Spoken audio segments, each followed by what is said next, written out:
Sa gitna ng corruption probe sa gobyerno, lumutang na rin ang umano'y lavish lifestyle ni na House Speaker Martin Romualdez at Congressman Contractor Zaldico.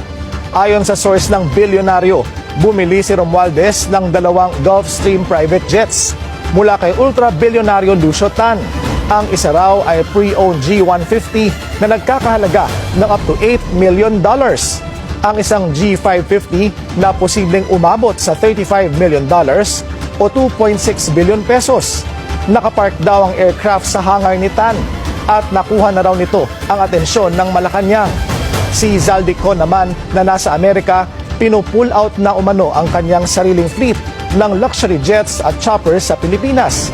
Ayon sa mga dokumentong nakalap ng bilyonaryo, pinaparegister na ng kanyang Mercedes Aviation ang fleet nito. Partikular ang umano'y Gulfstream G350 na may halagang $36 million. Ang namumuno sa aircraft leasing business ang anak ni Ko na si Michael Ellis Ko. Meron din umanong 5 luxury Bell choppers